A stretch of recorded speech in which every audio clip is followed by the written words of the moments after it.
The difference in winning and losing is most often not quitting. Walt Disney. My friends, each and every day, 10 to 15 minutes, you can learn how to read these charts. And I'm telling you, lately, it's not been difficult.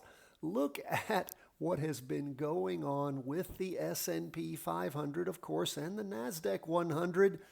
We can go all the way back to the end of October, beginning of November of last year with that first run up. Then at the beginning of the year, it pulled us out. We had this spinning top, well, a doji there at the beginning of the year, that first week, beginning after New Year's Day, starting Tuesday, the 2nd of January. And then that following week where things started to move up again, really took off on the 29th of January and have gone up pretty much ever since then until, what are we seeing right now? Well, we cannot connect a trend line at this point. We have a red doji on the S&P 500. Does that mean everything has ended for us?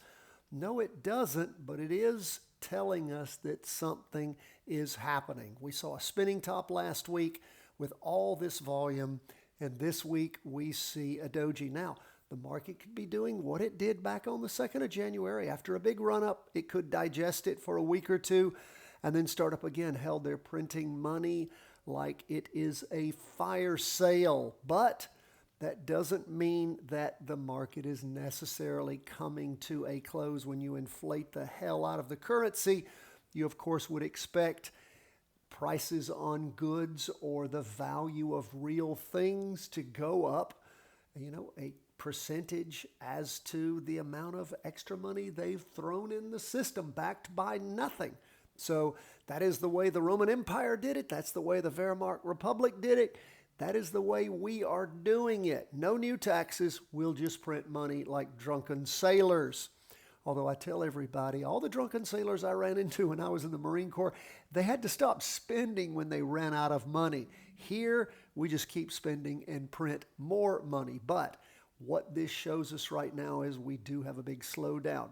We are very cautious at this point, waiting to see if the market is going to pull back. If it's going to pull back strongly, we, of course, want to be able to pull any up trades that we have and then do what? Well, use something like SH. This could be a great opportunity for you to practice an inverse fund. You've seen SH has been going down for months on end, but if it does end and starts to move up, it's all the way down from a high. Let's pull that in a little bit so we can see a high of 1520 to a low. Well, we look at the low this week of 1195. So, we could see crazy appreciation in an inverse fund.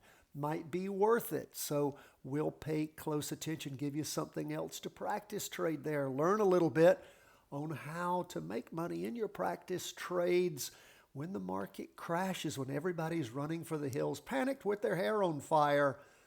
You will have peace of mind knowing, hey, I can go short, and this is one easy way I can practice this. So again, just a little bit of sophistication. It's what the smart people will be doing, and it's something you can learn to do yourself. Now, again, we're not a stock calling service or an education firm. I want you to practice trade with us. Figure this stuff out. We look here on the S&P 500. You can see where, again, we just finished drawing the two-day chart, the Monday-Tuesday candle, the 8th and 9th of April.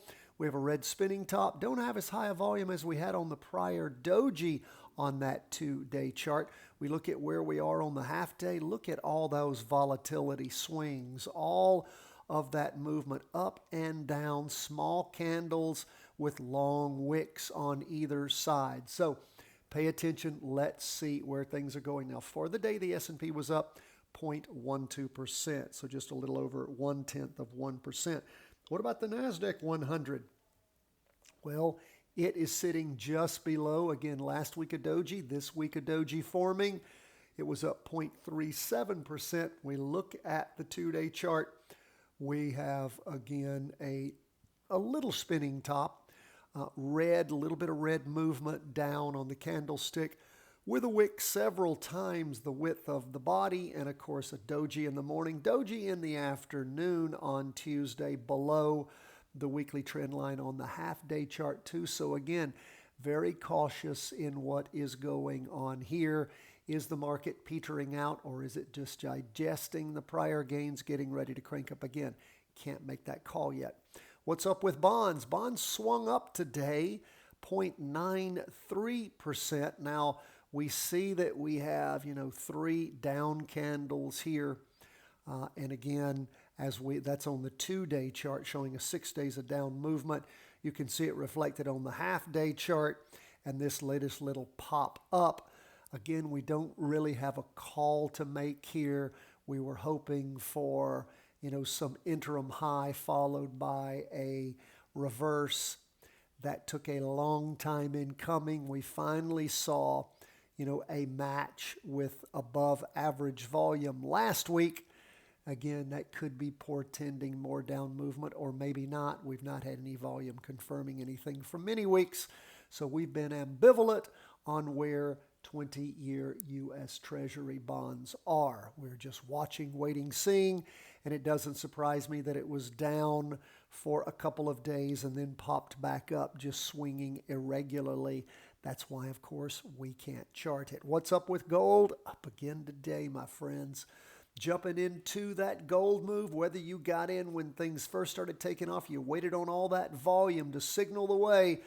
Gold again reaching a higher high this week than last week. We're already almost up to average volume, well above it last week. And of course, we're only on Tuesday. So we'll continue to keep an eye on precious metal gold and see which way it will continue to go. We are long gold. Now, let's look at where we are on HODL. This is the Bitcoin ETF. Pulling back today 3.88%, 24-hour a day Bitcoin down 3.58%.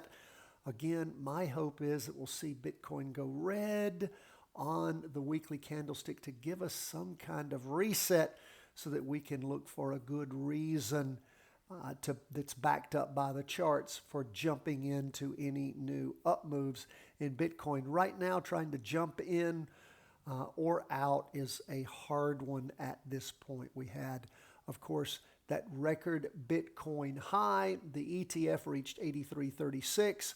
That was the week beginning the 11th of March. Then a spinning top, then a green candle, then a spinning top, and then a green candle this week, but not reaching that prior high yet. So hopefully Bitcoin will start giving us some signals and allow us to find another jumping in point. But I think we're going to have a rollback before then.